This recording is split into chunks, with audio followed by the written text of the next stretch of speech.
나는 밀리터리 덕후다. 본격 밀리터리 팟캐스트 밀떡을 시작합니다. 정치와 함께 경례 밀떡. 바로 안녕하세요, 박찬준입니다. 안녕하세요, 놀러온 남자 정명섭 정작입니다. 예, 안녕하십니까. 월간 플래툰 홍편입니다. 네, 이렇게 밀떡이 힘차게 시작됐습니다. 이번 시간도 마덱스에서 네. 사실 여러 가지 이슈가 나오고 여러 가지 재미난 이야기도 나오고 우리가 다뤄볼 주제들이 많은데 그래서 한번 또 준비해봤습니다. CIWS. 네. 지금 해군 정식 사업명은 CIWS2더라고요. 그렇습니다. CIWS2.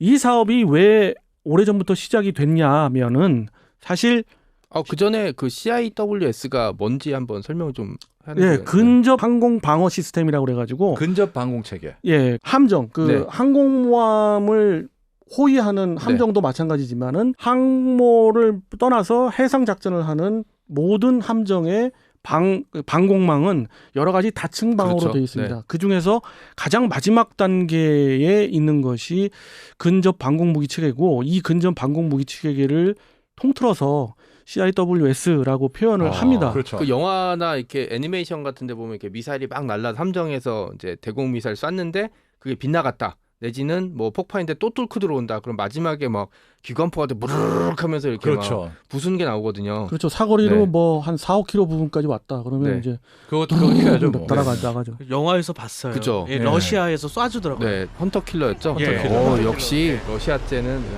러시아제는 굉장히 그 남성스럽죠. 그렇죠. 모든 무기체가 그렇죠. 예. 정말 힘차고 좀 무게감 있고. 일단 가슴이 웅장해져요. 예.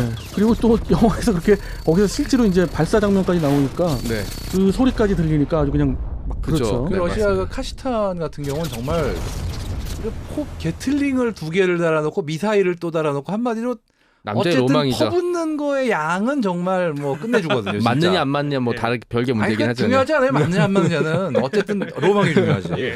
그래서 세계 시장에서 특히 이제 서방권의 이제 함정 중에서는 대부분 경우 페일링스라고 알고 있죠. 그렇죠. 미국이 20mm 네. 발칸. 위에 이렇게 동그란 원통 같은 거에서 저는 오랫동안 그 하얀색 원통으로 돼 있는 게 그건 줄 알았어요. 탄약 들어있는 줄 알았더니 그게 아니었더라고요. 탄약은 밑에 네. 조그맣게. 네, 네. 깡통. 각종 이제 전자장비, 함정 네, 네. 장비들이 들어가 있죠. 버섯돌이 아니냐고 했던 적이 있어요. R2D2예요, 실은. 예, 그렇습니다. R2D2 비슷하네요. 뭐 블록 1부터 해서 블록 2, 블록 3까지 나와 있는데요. 사실 블록 1에서는 그 페일링스가 상대적으로 지금 이야기하고 있는 네덜란드사의 골키퍼 시스템한테 뒤졌어요. 여러 가지 측면에서 특히 뭐 사거리나 관통력이. 그렇습니다. 그 부분에 있어서 많이 좀 떨어져 가지고 우리나라 전투 함정에서도 도입을 한 게 골키퍼를 골키퍼였죠. 도입을 했죠. KDX 1에 골키퍼를 썼던 걸 기억하거든요. 1, 2, 3 다 네. 됐고요. 네. 그다음에 저기 독도함까지 됐습니다. 그렇습니다. 그 이후에 골키퍼가 아닌 페일링스를 도입을 하기 시작한 거는 블록 2가 이제는 그 개선을 많이 해가지고 발사 속도나 그리고 파괴력에 있어서 거의 근접해 있고 특히 추적 시스템이랄까 이런 부분들에서 골키퍼보다 성능이 위라고 판단이 되어져서 대안 그리고 또 골키퍼를 생산하고 있는 네덜란드사가 좀 여러 가지 경영난을 겪었어요. 지금 이게 사실 그게 제일 큰 게 이게 어떻게 보면 규모의 경제를 먼저 못 만들어 생긴 악순환인 게 맞습니다. 골키퍼가 성능은 좋지만 도입국이 사실상 네덜란드하고 영국밖에 없었어요. 많아야지 맞아요. 싸게 싸게 그 다음에 만들어서 우리나라 할수 있죠. 딱 세 그랬어요. 나라밖에 없는 상황이다 보니까 펠랑스 같은 경우는 미 해군 하나만으로도 열 몇 개 나라의 도입량을 합친 거 수준이 나오거든요, 진짜. 그렇죠. 네. 근데 또 많은 나라에서 도입을 했고 그러다 보니까 규모의 경제가 되니까 업그레이드도 꾸준히 되고 하는데 골키퍼는 수량이 부족하니까 당장 업데이트와 AS가 망한 거예요. 그러니까 숫자로 보면 딱 63개 세트만 수출이 됐어요. 그러다 보니까 네덜란드사의 그 골키퍼는 좀 문제가 있었죠. 근데 그거를 창정비를 계속 해오던 우리나라 회사가 바로 LIG 넥스원입니다. 그렇죠. 그래서 LIG 넥스원이 개발을 이번에 이제 했죠. 네. 그리고 또 한화 시스템에서 역시 이제 그 대응 네. 차원에서 다시 개발을 했는데 이 두 회사의 공통점은 바로 레이더 쪽에 강점이 그렇죠. 있죠. 에이사 레이더에 서로가 이제 맞습니다. 강점이 있고 이게 재밌는 게 그러면은 실제로 우리나라도 골키퍼가 그런 식으로 AS도 안 되고 그 문제가 생기니까 인천급이라든가 대구급 등의 펠랑스를 도입해서 달기 시작은 했거든요. 근데 문제가 이 경쟁작인 골키퍼가 망해가니까 그렇죠. 미국에서 배짱을 튕긴 거예요. 그러니까 이제 값도 엄청 비싸게 부르고. 정확하게 얘기하면 레이시온사인데 그냥 있지 않겠죠. 우리가 봐도 그냥 있지 않는데 상식 이상의 가격을 갖다가 부른 거예요. 거기에 골키퍼는 국내 창정비권을 줬거든요. 레이시어는 우리나라에서 창정을 못한다. 미국으로 갖고 와라. 그렇죠. 이렇게 했기 때문에 유지 비용 면에서도 불리하기 시작하고요. 그러니까 엄청난 강짜를 부리니까 우리나라는 그렇게 되면 어떻게 됩니까? 이제 다른 나라는 울며 겨자 먹기로 일단 하고 마는데 우리는 공도리를 그래, 갈아놓죠. 우리가 만들어 보자. 아니, 이렇게 간 거죠. 실은 이게 S&T였죠, 중공업. 거기서 아예 포까지 개발하겠다는 얘기를 한 적이 있어요, 실은. 맞습니다. 근데 차마 거기까지는 못 간 듯합니다. 네, 그래서 결국 골키퍼를 베이스로 한 것 네. 같아요. 양사 모두. 최소한 거기 사용되는 포 자체는 골키퍼에 사용된 GAU8 어벤져 30mm 기관포가 들어가는 거는 네네. 확정이 돼 있는 상태입니다, 지금. 맞습니다. 그래서 두 회사의 그 마덱스에서의 모형을 보면 굉장히 서로 네, 상반돼요.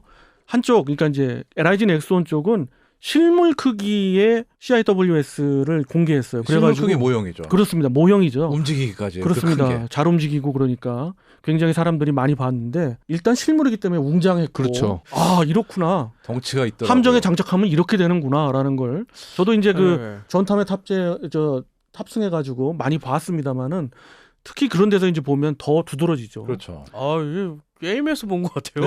예. 아니, 근데 게임에서 나온 것 같은 느낌은 한화께 더해요. 그러니까 아, 그건 근데 한화 거 그 모형 움직이는 거 보면은 그렇죠. 그 모형 집에 갖다 놓고 싶어요. 너무 귀여워. 귀엽죠. 귀엽고 역시 스텔스를 좀 이렇게 맞습니다. 형상을 갖다가 네. 좀 반영을 했고 그래서 어떻게 표현해야 될까요? 다시 한번 표현을 또 해드리는데 간지나죠. 네, 예. 그렇죠. 이거 뭔가 후발주자들이 간지나게는 잘 만든 것 같아요, 모형을. 왜냐하면은 선발주자들은 이거를 실제로 만들면 쓰면 어떻게 했느냐는 실용을 강조해서 만드는데 후발주자들은 일단 고객과 여론의 눈길을 끌어야 되니까 아, 약간 판촉을 그렇게 하는구나. 그렇죠. 예. 그래서 이제 LIG 넥스원 같은 경우는 여러 가지 장점을 내세우는데 그 중 하나가 바로 본인들이 골키퍼를 창정비를 했기 때문에 골키퍼의 모든 걸 다 한다. 그렇죠. 그 다음에 또 하나가 아. 나는 방패만 아는 게 아니다. 공격도 한다. 바로 해성 미사일이나 함대함 미사일들을 개발을 하는 게 이제 LIG 넥스원이니까 나는 모든 걸 다 알고 있다라는 게 이제 LIG 넥스원 거기에 쪽이고 또 LIG 넥스원은 아직까지는 국내 유일의 실전 배치가 된 국산 A사 레이더를 만들었다. 그렇습니다. 실제로 오. 이거는 제 개인적인 추측인데 탐색 레이더하고 사통 레이더 둘로 나뉘잖아요. 그렇죠. 예. 사통 레이더 부분은 대포병 레이더 기술이 베이스가 된 게 아닌 그 느낌이 좀 들더라고요. 아 맞습니다. 예. 예, 거기 관계자가 그렇게 인터뷰를 했어요. 그래서 딱 판이 서 있는 게 그렇습니다. 예. 또 회사 입장에서는 그 부분을 강조해야죠. 당연히 강조해야 되고 그 음. 부분이 베이스가 돼서 계속 발전이 돼야 되는 건 너무 당연한 자, 거예요. 그럼 해성 미사일을 쏴서 이 CISW를 격추하는 그 행사를 해보면은 이게 그러니까 못 맞추면은 못 맞추면 이제 큰일 나는 거예요, 이제? 그 맞춰도 해성 미사일이 이제 문제가 되는 거 아닌가? 아, 그럴 때는 좀 자동 시스템으로 아, 터뜨려가지고. 그죠. 예. 미안해 아니- 씨들이 또 그쪽으로 갈 줄 알았어 내가. 아니 근데 그 이게 아니. 딱 평판이 비석까지 서 있는 걸 보니까 영화가 생각나는 게 있더라고요. 2001년 스페이스 오디세이. 아 맞다. 비석. 근데 진짜 그런 느낌이 나요. 저 회색 느낌에다가. 네, 근데 네. 하나 시스템에서는 그럼 어떤 식으로 얘기를 해요? 한화 시스템은 예. KF-21, 그 KFX라고 우리가 불렸던 네네. 그 전투기의 에이사 레이더의 그 주 사업자잖아요. 그렇기 네네. 때문에 에이사 레이더 기술은 LIG 넥스원에 뒤지지를 않을 뿐더러 오히려 LIG 넥스원하고 경쟁해서 자기네가 선정이 위에 됐기 있다. 때문에 네. 이 부분에 있어도 더 뛰어나다는 그런 주장을 하고 있고 그리고 또 한화 시스템은 전투정보 시스템. 그렇습니다. 의 납품 업체고 그거를 납품하면서 이 포사격이라든가 무장사격 알고리즘은 아주 확실하게 터득을 했다.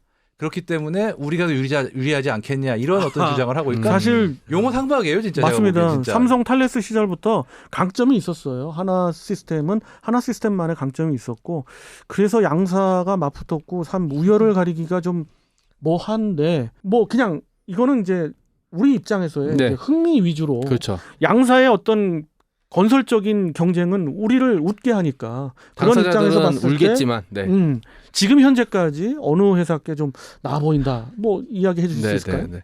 저는 뭐 조금 이제 현재로선 사람들에게 좀 앞서간 거는 LIG 쪽이죠. 왜냐면 확실해요. 실물 네. 모형도 갖다 놨고 그다음에 이게 좀 애매한 게 뭐냐면 그냥 결정권자가 여론의 영향을 안 받는다.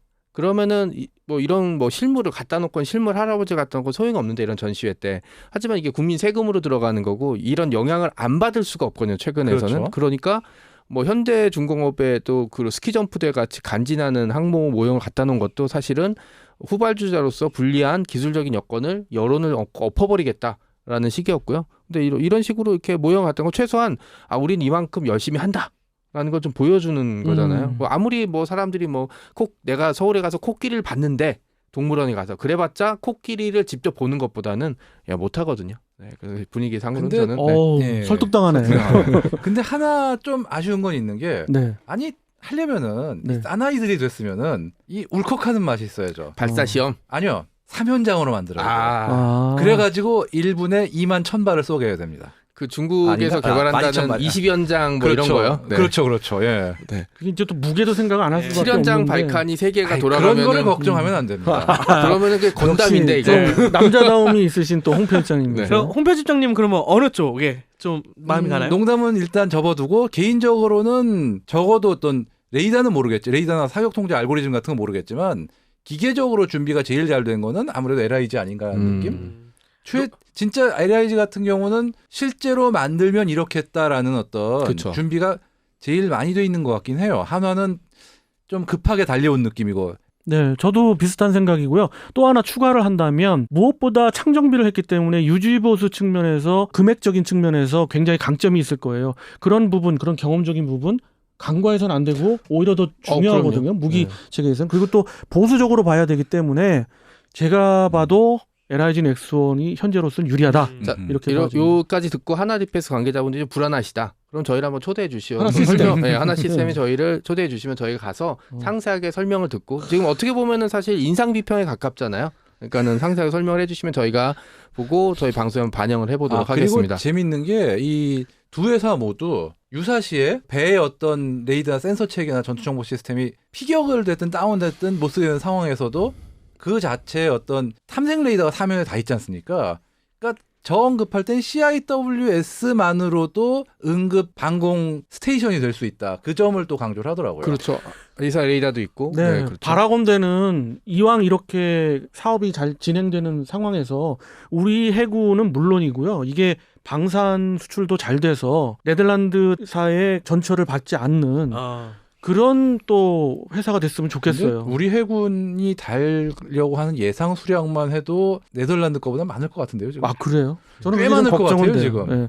그러나 굉장히 뭐 획기적인 발상도 했고요. 그리고 에이사 레이더 장착하는 게 이제 트렌드가 되지 않을까. 그 페일링스도 마찬가지고. 뭐 트렌드라기보단 이런저런 현실적인 거 감안하면 A사 말고 딴 거 생각하기 힘들죠, 지금. 그렇죠. 훨씬 유리하고 네. 그리고 EOTS까지 그 안에 장착이 되니까 굉장히 대단한 그런 근접 방공 무기체가 되는 것 같아요. 수상표적 대응도 잘 될 것 같고 그러니까요. 정말 네. 괜히 고속정 같은 거 얼쩡얼쩡하다가는 아주 그냥 뒤집어 쓸 것 같아요. 특히 북한 해군의 개대 전술에 있어서 우리도 같이 개대 전술로 가는 그런 측면보다는 우리가 지금 해군에서 이제 문제가 되는 게 이제 수병의 그 숫자가 이제 그렇죠. 문제가 되잖아요. 그런 측면도 커버할 수 있고. 그러니까 제 생각에는 최근 개발하는 그 무인 수상정 있잖아요. 그 네네. 수상정에다가 한두 대 앞뒤로 하나 가능성이 있어요. 장착해 놓고 특정 영역을 순찰하면서 안에서 얼쩡거리는 그렇죠. 건 무조건 쏴버린다. 그거의 라고 하면 간략 되죠. 이거의 간략 버전이죠. 그렇죠. 뭐 네네. 충분히 가능하죠. 저 이게 드론에다가 네. 우리 정 작가님 말씀하신 대로 적용이 네. 되면은 근데 드론에 달긴 네. 엄청 크긴 한데요. 아니 근데 이제 간략 버전이겠죠. 그렇게 네. 되면. 그쵸, 그까지 간략하게 사면장 가도, 욕심내지 마시라고요. 뭐가 이리 진지해? 아니 근데 지금 드론 얘기하는데도 맞은 게 뭐냐면 그 무인 수상정에 드론을 띄워서 드론 가지고 있다 띄워서 관측하면 되는 거예요. 아, 뭐 거기다가 또 하나 우리가 이제 그 드론에 대한 페이로드에 대한 제한이 완전히 없어졌기 때문에 네네. 얼마든지 무게가 나가는 그런 드론도 개발할 수가 있어요. 그 페이로드를 감당하는 것도 예. 개발 못하리라고 그렇죠. 볼 수는 없어요. 하는 김에 그거 지상에 얹죠. 아, 그치. 63 빌딩 위에 그걸 얹다. 네네. 발칸 대신. 여러 가지 대안이 있고 우리나라 그 지상 방공에도 영향이 있을 것 같습니다. 자, 이렇게 해서 뭐 계속 이야기를 나눠보고 있는데요. 그래서 네. 결론적으로 우리가 CIWS2로 불리던 KCIWS로 불리던 새롭게 바뀌는데 이것이 향후에 어떤 함정에 장착이 될 거냐라는 것 마지막으로 한번 소개를 시켜드리려고 하는데 우선 차기 이지스 방공 시스템 그 세척 들어오는 네. 거에 탑재가 될 예정이고요. 그렇죠. 이제 위너가 이제 탑재가 되겠죠. 함대라면 세종대왕. 그렇습니다. 그렇죠. 그리고 우리나라 그 한국형이라고 그러죠. KDDX. 한국형 중구축함이라는 표현을 사용하더라고요. 네. 한국형 이지스함이라고 네, 또 표현을 네. 또 하고 거기도 들어간 거 확실한 거고. 확실합니다. 그리고 마지막 울산급 배치 3에 네. 이제 차기 그렇지, 배치 3에 들어가겠네요. 들어가고요. 경항모 물론 들어가죠. 그리고 그건 더 오래된 얘기지만 아마 이지스함 그러니까 KDX 그러니까 이순신급과 세종대왕급도 교체하겠죠. 뭐 금방 이제 퇴역할 건 아니니까. 맞습니다. 근데 골키퍼가 이런 식으로 지금 후속 지원 어려워지고 이러면은 그것까지 교체할 거는 거의 확정적이라고 필수라고 봐요. 그래요. 필수라고 그러고 그 네. 부분에 있어서는 이제 새롭게 하는 걸 소개시켜드렸고 창정비를 할 때 이제 교체를 바꿔야죠. 할 가능성이 국산이 매우 이래서 높습니다. 좋구나. 예, 그죠. 뭐 이런 측면 뛰어서 굉장히 미국으로 좋죠. 보내지 않아도 되고 그러면 무기 이름을 정해야 되잖아요. CIS2 뭐 이렇게 하거나 그럴 수는 없으니까 CIWS2 조현우로 하면 어떨까요? 조현? 조현우. 조현우? 지금 네. 국대 골키퍼 네, 얘기하고 있네. 그러니까. 지금. 아, 하긴 김병진은 너무 오래됐고 그렇죠. 네. 너무 오래됐고 제가 축구에 약해서 아이고 참. 야신으로 해요. 야신으로. 야신 그건 괜찮네. 괜찮아요. 네. 아, 그것도 좋네요. 네. 한자로 써도 되겠다. 밤야자. 네. 음. 밤의 신이요? 하여튼 우리 밀떡은 상당히 앞서 나가긴 합니다. 이제 이름도 이제 뭐 그렇죠. 이야기하시고 네. 근데 로열티 안 받겠습니다. 쓰셔도 그렇습니다. 돼요. 네. 아니 우리 그 청취자님들께서 댓글도 한번 달아주셨으면 좋겠어요. 아, 그럼요. 어떤 게 네, 네. 더 괜찮을지. 아 네. 이름으로 예, 네. 이름으로 한번. 이름도 그렇고 또 당신들께서는 어떤 회사의 제품이 아, 그렇죠. 네. 물질이가 네. 더 좋았다 뭐 네, 이런 네. 얘기도 들려주시면 좋을 것 저는 같아요. 그것도 생각나요. 월남전 사진 보면은 우리나라 병사가 이렇게 그 헬멧에 사격 금지 구역이라고 있었죠. 써놓은 예. 게 있잖아요. 울산 큰애기 울산 보고 큰애, 싶다. 예. 아, 네, 그거랑 해서 사격 금지 구역 뭐 이것도 괜찮겠네요. 얼쩡대지 마라 뭐 이런 거. 역시 작가다우십니다.